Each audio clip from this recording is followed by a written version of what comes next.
Assalamualaikum warahmatullahi wabarakatuh. Perkenalkan, nama saya Raffi Arya Putra dari kelas 10 TO1, nomor absen 24.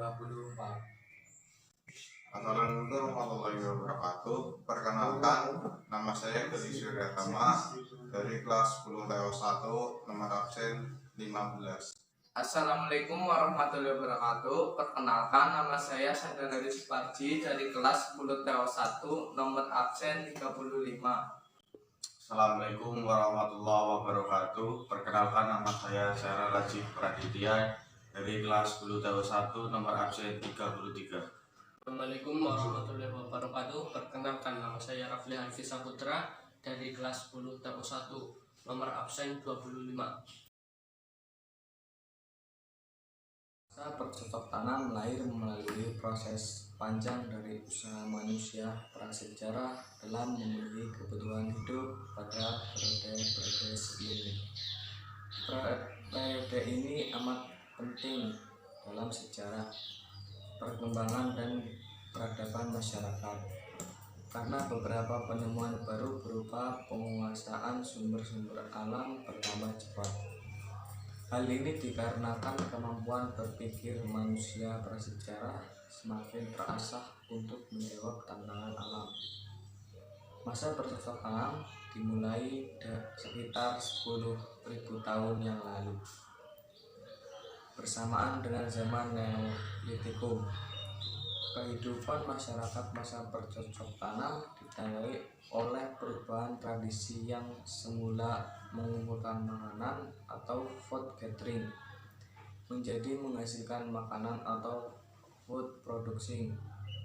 Jenis manusia pendukung dari periode ini adalah Proto-Melayu, antara lain suku Dayak, Toraja, Sasak, dan Nias. Masa bercocok tanam sering disebut sebagai masa revolusi kebudayaan karena terjadi perubahan besar pada berbagai corak kehidupan masyarakat Prakasara.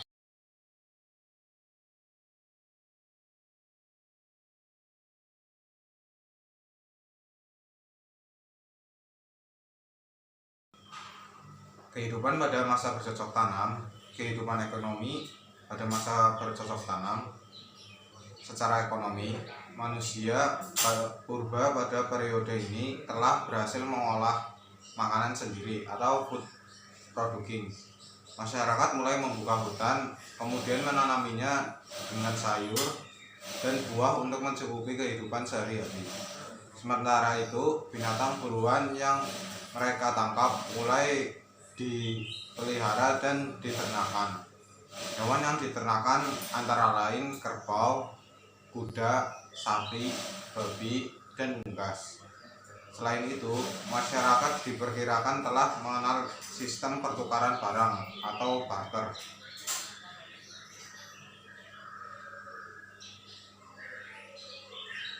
Kehidupan sosial pada masa bercocok tanam ketika beralih dari kegiatan mengumpulkan makanan ke kehidupan bercocok tanam, pola hunian manusia purba pun berubah.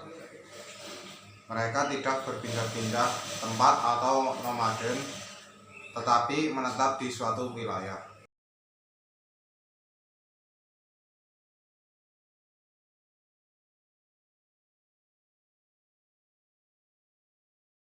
Pemilihan tempat tinggal biasanya dipengaruhi oleh sumber air dan dekat dengan alam yang diolahnya. Karena hunian mereka telah menetap, masyarakat masa bercocok tanam hidup secara berkelompok dan membentuk perkampungan kecil.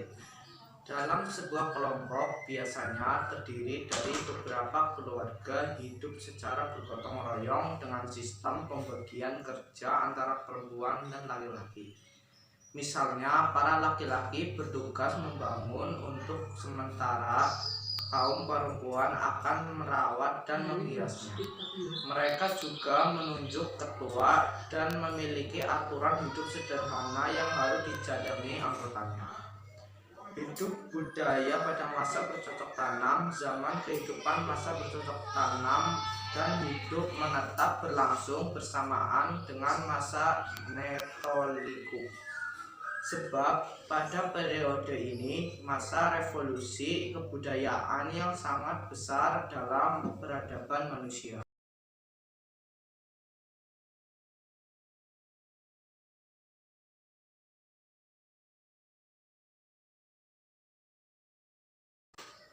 Hal ini dapat dilihat dari benda-benda peninggalannya berupa peralatan dari batu dan tulang setelah diasah.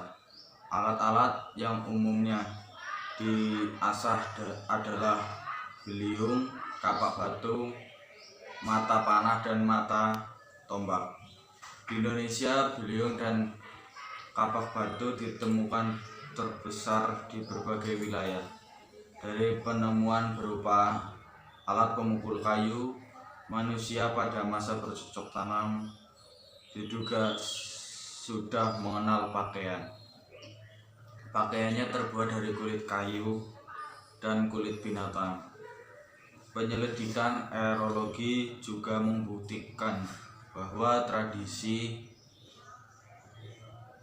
membuat benda-benda gerabah mulai dikenal pada masa bercocok tanam.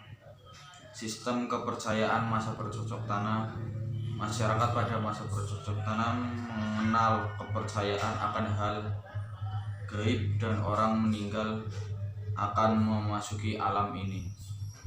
Oleh karenanya, orang yang meninggal akan dibekali benda-benda keperluan sehari-hari.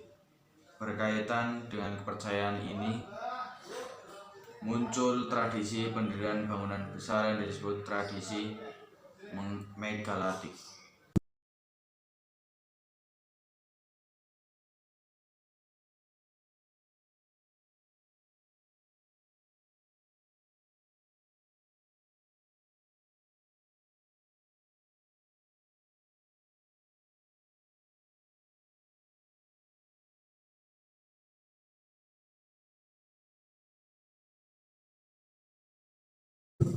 Beberapa contoh bangunan megalitik adalah dolmen, menhir, warga, sarkofagus, dan punden berundak. Secara umum, sistem kepercayaan pada masa bercocok tanam dapat dibagi kedua aliran, yaitu animisme atau kepercayaan terhadap roh leluhur dan dinamisme kepercayaan terhadap benda gaib. Peninggalan masa bercocok tanam yaitu beliung persegi, kapak lonjong, alat-alat obsidian, mata panah, mata tombak, gerabah, alat pemukul kulit kayu, perhiasan berupa gelang dari batu dan kulit kering. Ciri-ciri masa bercocok tanam, tempat tinggal manusianya sudah menetap. Perubahan dari food gathering ke food producing, masyarakatnya mengenal bercocok tanam dan berternak. Masyarakatnya mengenal sistem pertukaran barang atau barter. Alat-alat batu sudah diasah dan dihias. Ditemukannya kebudayaan kapak lonjong dan kapak persegi. Masyarakatnya telah mengenal pakaian. Terdapat sistem kepercayaan animisme dan dinamisme.